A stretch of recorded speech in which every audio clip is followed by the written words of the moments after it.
Hello students. आज की YouTube की क्लास में स्वागत है आप सभी का। आज हम वेगनार का महाद्वीपीय विस्थापन सिद्धांत पढ़ेंगे। वेगनार महोदय ये जर्मनी के रहने वाले थे और जलवायु वेता थे। ये कुछ अपना अध्ययन कर रहे थे और इन्होंने पाया कि विश्व के जो स्थल भाग हैं यह कार्बोनिफेरस युग में आपस में जुड़ा हुआ था, यानी वर्तमान में जितने भी जो 7 महाद्वीप है ये आपस में जुड़े हुए थे, यानी एक ही स्थलखंड था और इसके चारों ओर जल था। उसके बाद ये जो स्थलीय भाग है इसका विभाजन हुआ और यह 2 भागों में टूटा। 2 भागों में टूटने के बाद ये अलग अलग भागों में टूटा।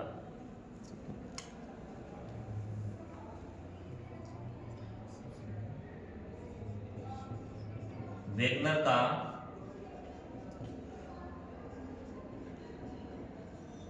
महाद्वीपीय विस्थापन सिद्धांत।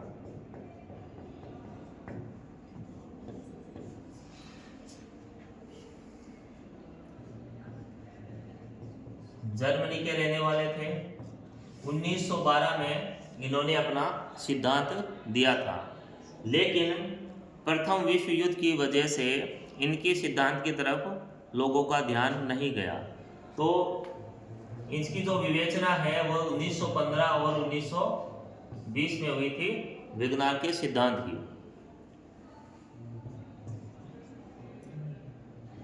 जलवायु वेता थे ये।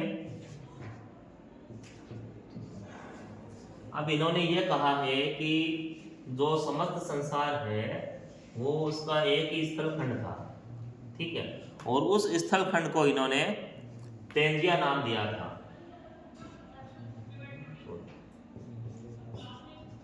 पेंजिया, ठीक है, और इस पेंजिया के चारों तरफ जलीय भाग था। इस जलीय भाग को इन्होंने पैंथालासा नाम दिया था।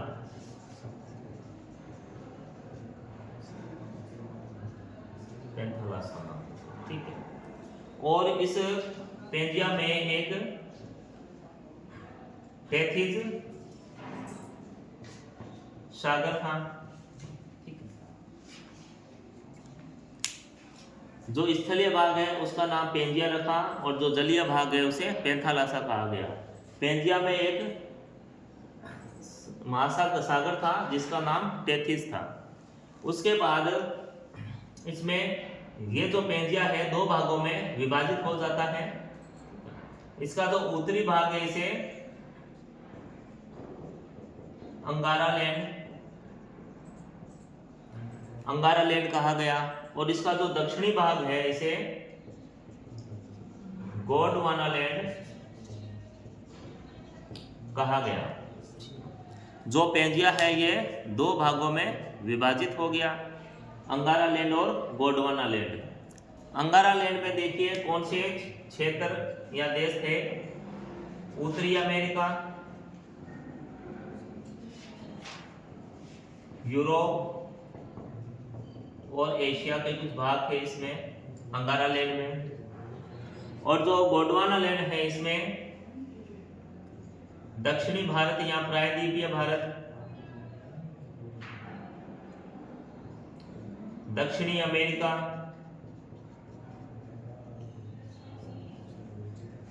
अफ्रीका महाद्वीप, ऑस्ट्रेलिया,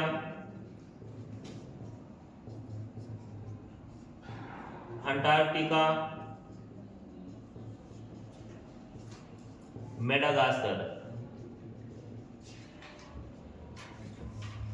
ये गोंडवाना लैंड के भाग थे। एग्जाम में ये पूछे जाते हैं कि अंगारा लैंड में कौन से क्षेत्र थे और गोंडवाना लैंड में कौन से क्षेत्र थे, तो ये आप अच्छे से याद कर लेंगे। जब इनका विभाजन हो गया 2 भागों में, उसके बाद ये जो क्षेत्र है इन्होंने भी गति की, यानी मूवमेंट किया, एक जगह से दूसरी जगह पर गए, क्योंकि जो स्थलीय भाग है उसे प्लेट्स में विभाजित किया गया है, और जो प्लेट्स है वो मूवमेंट करती है, ठीक है। तो एक जगह से दूसरे जगह पे गई। इसी तरीके से जैसे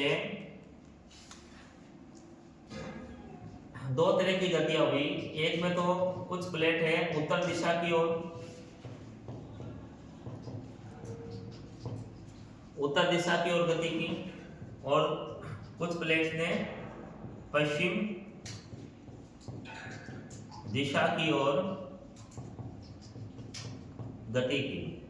उत्तर दिशा में भारत का जो दक्षिणी भाग है, यह जो भूमध्य रेखा है उसे पार करके उत्तर की तरफ बढ़ा था, और जब उत्तर दिशा की ओर जब यह क्षेत्र प्रभावित हुए तो इस पर एक फोर्स है, एक बल ने काम किया था, वो है गुरुत्व बल और प्लवनशीलता बल। वेगनार के अनुसार उत्तर दिशा की तरफ जो दक्षिण भारत का जो क्षेत्र है उसने गति की, तो उसमें दो बल ने काम किया है, एक तो है गुरुत्व बल और दूसरा था प्लवनशीलता बल। उसके बाद जैसे उत्तरी अमेरिका और दक्षिणी अमेरिका, ये जो दोनों महाद्वीप है, यह पश्चिम की ओर इन्होंने गति की। तो पश्चिम की ओर ये जो इन्होंने गति की है उसमें जिस बल ने कार्य किया है वो है सूर्य और चंद्रमा। सूर्य और चंद्रमा की ज्वारीय शक्ति या ज्वारीय बल ने कार्य किया है। तो ये जो बल बताए हैं इन्होंने, ठीक है। तो जो प्लेट्स है, जो स्थलीय भाग है, वो अलग अलग दिशा की ओर गमन कर गए। इसके बाद इनका एक आधार रहा है कि ये जो स्थलीय भाग है ये आपस में जो जुड़े हुए हैं ये किस तरह से थे, ठीक है। इन्होंने कुछ आधार बताए हैं अपने।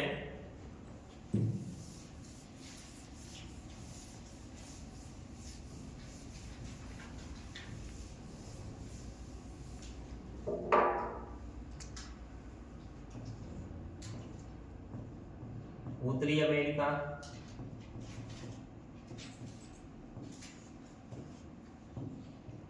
दक्षिणी अमेरिका,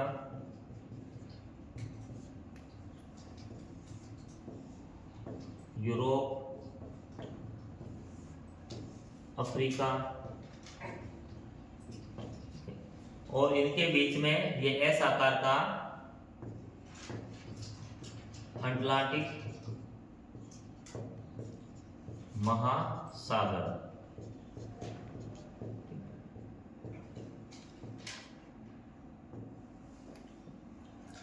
इन चारों महाद्वीप के बीच में अंध महासागर या अटलांटिक महासागर स्थित है। वेगनार के अनुसार ये जो चारों महाद्वीप हैं आपस में जुड़े हुए थे, और आज भी अगर इनको जोड़ दिया जाए तो ये अच्छे से एक दूसरे में फिट हो सकते हैं, जिगसा की तरह, ठीक है। तो ये एक आधार माना था वेगनार ने। लेकिन स्थलीय भाग में विभाजन के कारण अटलांटिक महासागर का निर्माण हो गया था।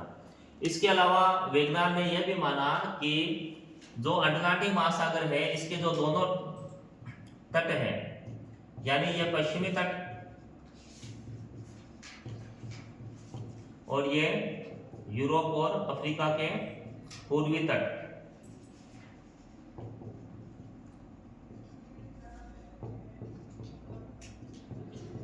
पश्चिमी तट, ठीक है। इन दोनों ही तटों में समानता है। समानता इन्होंने किनकी बताई? एक तो वनस्पति की, यहाँ पे जो वनस्पति है वो समान है, इसके साथ जो जीवावशेष है, फॉसिल्स, उनमें भी समानता है। उनका यह मानना है कि वर्तमान में तो अटलांटिक महासागर है, तो इनके मध्य में अत्यधिक अंतराल है इन स्थल खंडों में, लेकिन इतना अधिक अंतराल होने के बावजूद भी यहाँ पे जो वनस्पति है, जो जीवावशेष है, उनमें समानता पाई जाती है। यह भी एक आधार था इनका। और इन्होंने यह बताया कि जो उत्तर में लेमिंग नाम के कुछ जंतु है, जिनकी संख्या अधिक होने पर ये पश्चिम की तरफ मुड़ जाते थे, ठीक, क्योंकि उस समय यहाँ पर स्थल भाग रहा होगा, स्थल भाग। लेकिन वर्तमान में यहाँ स्थल भाग नहीं है, जलीय भाग है। तो ये जो जब जंतु पश्चिम की तरफ जब मुड़ते हैं तो ये जल में समा जाते हैं। तो इनके इन्होंने कुछ उदाहरण दिए थे।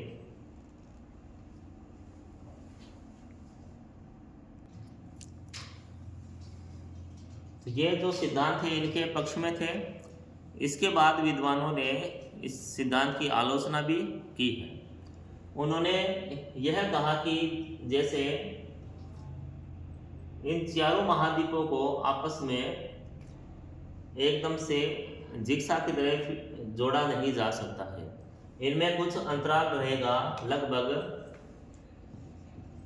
400 से 800 किलोमीटर तक का इनमें अंतराल रहेगा। ये जुड़ नहीं सकते हैं, जैसा वैज्ञानिक महोदय चाहते हैं। इसी के साथ इन्होंने जो बल बताए थे कि उत्तर की तरफ जब जो क्षेत्र गति कर गए थे, जिसमें गुरुत्व बल और पलवनशीलता बल ने काम किया था, ठीक है, वो इन्होंने मान्य नहीं थे। पश्चिम की तरफ जो ज्वारीय बल है, जो कि सूर्य और चंद्रमा के प्रभाव से उत्पन्न होता है, उन्होंने उसे भी खारिज किया है विद्वानों ने, ठीक है। यानी जो बल है वो सही नहीं है, उनको खारिज कर दिया है विद्वानों ने। तो इस तरह से जो विज्ञान का जो सिद्धांत है, ठीक है, इसकी आलोचना भी हुई है। मगर इस सिद्धांत ने आगे, जैसे प्लेट विवर्तनिकी सिद्धांत है, प्लेट विवर्तनिकी सिद्धांत और सागर नितल प्रसरण जो सिद्धांत है, उनकी भी इन्होंने रूपरेखा तैयार कर दी, ठीक है। इसी सिद्धांत के आधार पर इन सिद्धांतों का निर्माण हुआ है, ठीक, क्योंकि वैज्ञानिक यही मानते थे कि जो सागर नितल है ये स्थिर नहीं है, ठीक है। जो प्लेट्स है ये स्थिर नहीं है। जो ये महाद्वीप, ये जो स्थलीय क्षेत्र है, आज इनकी जो लोकेशन है, आने वाले लाखों करोड़ों सालों में ये नहीं रहेगी, ठीक है, क्योंकि ये मूवमेंट कर रहे हैं, ठीक है। तो आज की क्लास में इतना ही। धन्यवाद।